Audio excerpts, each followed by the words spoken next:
Sebenarnya kalau kan di tengah krisis seperti yang ada sekarang ini, apakah isu koalisi pemerintah dan oposisi itu masih relevan? Kalau pemerintah ngerti bahwa oposisi itu lebih banyak diharapkan oleh rakyat, harusnya pemerintah berkoalisi dengan oposisi kan. Misalnya 0%. Sekarang paling bagus kalau pemerintah itu Pak Jokowi berkoalisi dengan oposisi itu. Karena juga kepentingan Pak Jokowi itu. 0% itu kan akan diingat bahwa Pak Jokowi paham tentang ide dasar demokrasi. Yaitu pertandingan politik harus mulai dengan garis start yang sama, itu 0%. Tapi saya anggap juga Pak Jokowi sebagai politisi yang ingin mewariskan legacy. Beliau pasti akan berpikir bahwa ide 0% itu ide yang masuk akal. Ya. Nah, ide 0% itu yang saya minta didorongkan oleh partai-partai baru. Nah, saya percaya Gelora itu, karena di dalam kata Gelora ada O, itu artinya 0% tuh. 0%. Sahabat Gelora catat 0%. Ya, makanya saya optimis lah. Tapi kita juga di Partai Gelora nanti akan mengajukan judicial review secara resmi, insya Allah. Saya percaya karena Partai Gelora itu surplus pengetahuan tuh. Akademisinya banyak, pasti tahu bagaimana cara memberkas ide 0% ini supaya nggak dianggap sebagai ikut-ikutan tuh. Jadi Gelora akan tuntun bangsa ini dengan konsep baru bahwa 0% itu dalam upaya untuk mereformasi sistem politik kan begitu sebetulnya pintu. Jadi nanti ada dua yang akan kita bikin. Yang pertama itu ada judicial review untuk 3 tema. Oke. Satu yang 0% untuk presiden threshold, satu lagi 0% untuk parliamentary threshold, Ya. dan satu lagi pemisahan pileg dan pilpres.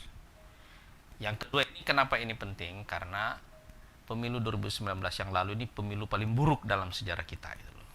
Ya, Korban nyawanya terlalu banyak. Betul, saya hitung-hitung bahwa bahkan di tingkat internasional Indonesia masih dicatat sebagai penyelenggara pemilu yang paling tidak demokratis. Itu satu. Yang kedua, korbannya juga itu masif gitu. 900 orang itu nggak main-main. Satu waktu akan ada sejarawan yang bongkar kenapa terjadi begitu tuh. Iya.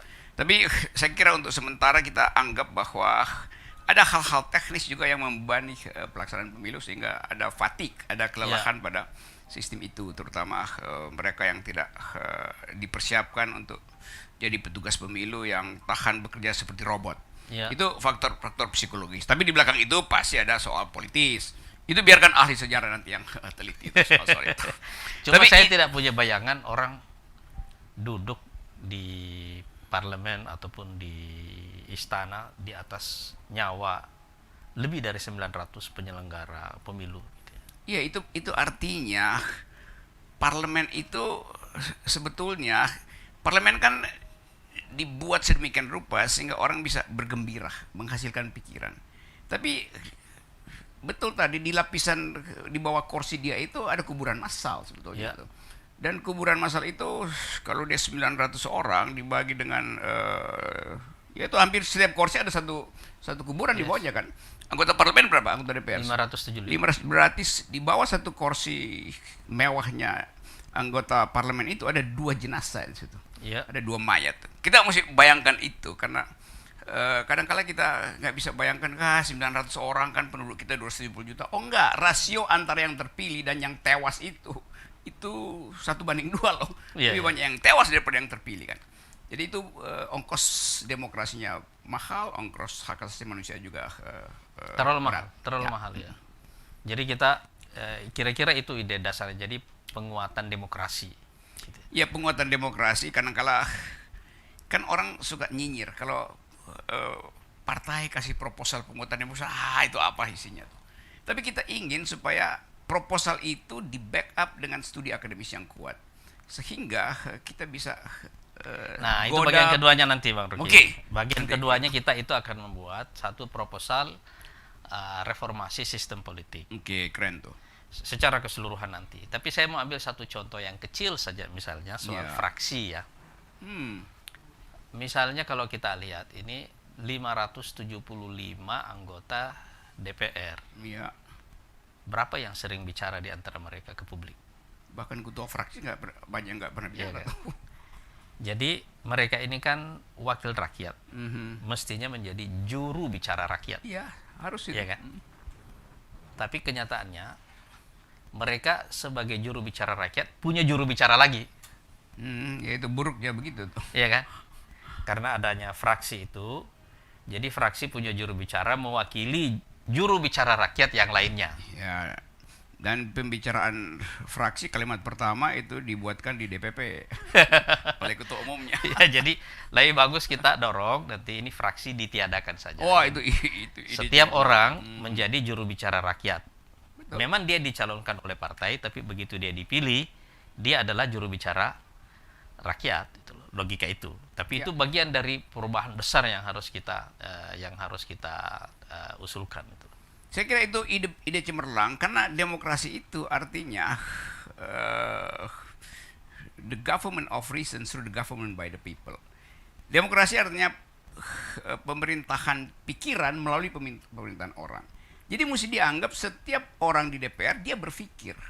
Kalau pakai juru bicara ya itu artinya ngapain ada juru bicara? Juru bicara penting itu kalau partai mau menyampaikan pesan, oke ya pakai juru bicara. Ya. Tetapi DPR kan dia diintai terus oleh konstituennya. Yang saya pilih itu bicara gitu. Jadi 500 orang ini mesti bikin DPR itu penuh dengan pikiran. Ya. 500 pikiran, bukan si ini dimintai oleh si itu, nanti di ujungnya kalau dia salah bicara ditegur.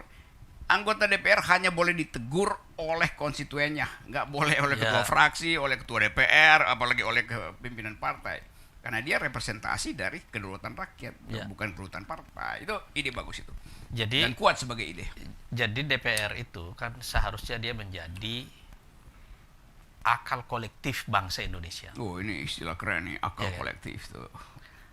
Maksudnya begini, ini ada 575 orang yang dipilih oleh rakyat Yang untuk seharusnya mewakili mereka kan. Ya.